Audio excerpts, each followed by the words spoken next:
जैसे महमूद गजनबी ने सोमनाथ मंदिर को लूटा था, ऐसे ही भारतीय जनता पार्टी ने प्रभु श्री राम के मंदिर को लूटा है। राम मंदिर में 3 प्रकार की चोरी हुई है: चढ़ावा चोरी, निर्माण में चोरी और जमीन में चोरी। और अगर इसकी जांच हो जाएगी तो नीचे से लेकर ऊपर तक सारे लोग फंसेंगे। उक्त बातें आम आदमी पार्टी के सांसद संजय सिंह ने वाराणसी दौरे के दौरान कही।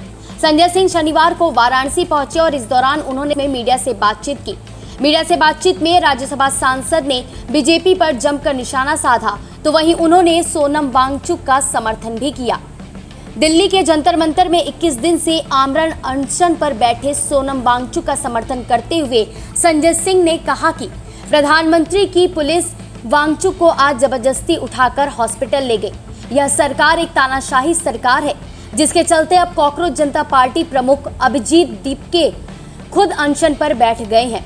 इसके साथ ही 20 जुलाई को दिल्ली के जंतर मंतर से संसद तक निकाले जाने वाले मार्च को सफल बनाने की भी उन्होंने सभी से अपील की। उन्होंने युवाओं से अपील करते हुए कहा कि 20 तारीख को आम आदमी पार्टी बिना किसी पार्टी का बैनर लिए सोनम वांगचुक के समर्थन में एक मार्च निकालेगी, जिसमें अधिक से अधिक संख्या में युवा शामिल हो। आज जब मैं यहाँ पहुंच रहा था तो मुझे जानकारी मिली सोनम वांगचुक जी के बारे में कि उनके आमरण अनशन पर जो 21 दिन से वो बैठे हुए थे, तानाशाही पूर्ण रवैया अपनाते हुए प्रधानमंत्री नरेंद्र मोदी की पुलिस ने पहुंचकर उनको धरना स्थल से उठा लिया, सफदरजंग हॉस्पिटल में एडमिट कराया है। अभिजीत दीपके जी आंदोलन को आगे बढ़ाने के लिए भूख हड़ताल खुद से कर रहे हैं।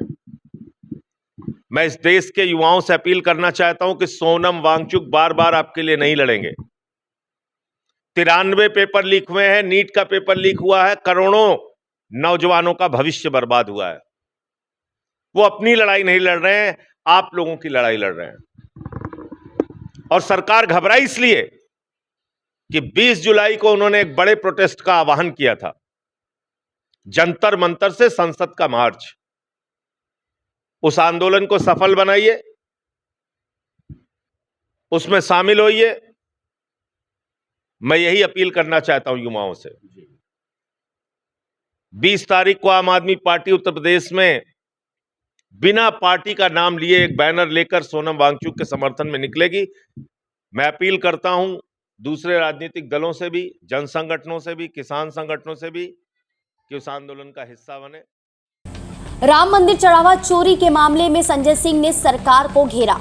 उन्होंने कहा कि साल 2021 में ही उन्होंने बयान दिया था कि सरकार प्रभु श्री राम के मंदिर के नाम पर चंदा चोरी, जमीन खरीदने के नाम पर घोटाला और भ्रष्टाचार कर रही है।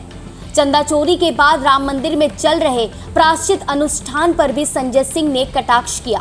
उन्होंने कहा कि इस प्रायश्चित अनुष्ठान में प्रधानमंत्री नरेंद्र मोदी भी शामिल हो। उन्होंने आगे कहा कि चंपत राय ने यह चोरी कोई अपने लिए नहीं की, इसमें भाजपा और आरएसएस दोनों को ही फायदा हुआ है। इसी चोरी के कारण उनके इतने भव्य दफ्तर बने और दूसरे पार्टी से विधायक खरीदे गए। उनका मानना है कि सीधे तौर पर 40% कमीशन खाया गया। जैसे महमूद गजनबी ने सोमनाथ मंदिर को लूटा था, ऐसे ही भारतीय जनता पार्टी ने प्रभु श्री राम का मंदिर भी लूटा है। उस प्रायश्चित में मोदी जी शामिल हैं, उनको भी बैठाना चाहिए। भाई, चंपत राय ने चोरी अपने लिए अकेले थोड़ी की है, बीजेपी और आरएसएस के लिए चोरी की है। प्रभु श्री राम के मंदिर का पैसा चुरा के आलीशान आरएसएस के दफ्तर बनाए गए, बीजेपी ने विधायक सांसद खरीदे। मेरा तो सीधा आरोप है, 40% कमीशन खाया गया। मोदी के अधिकारियों को पता नहीं चला, जो ट्रस्ट के मेंबर हैं। तो इसलिए मैंने पहले दिन कह दिया था, पीएमओ के भ्रष्टाचार की जांच सीएमओ नहीं कर सकता। एसआईटी नौटंकी साबित हुई। मैंने 13 दस्तावेज दिए थे, क्या हुआ उसमें? 2 करोड़ की जमीन 18.5 करोड़ में खरीदी गई, नजूल की जमीन 24 करोड़ में खरीदी गई, 9 करोड़ की जमीन 55 करोड़ में खरीदी गई, 1 करोड़ 73 लाख रुपए की जमीन 29 करोड़ में खरीदी गई।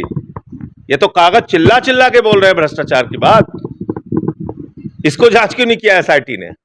आप एसआईटी के सामने पेश हुए थे। आपको एसआईटी की जांच पे भरोसा है कि एसआईटी की जांच जिस दिशा में चल रही वो सही है या नहीं है? उन्होंने जमीनों के घोटाले की जांच क्यों नहीं की?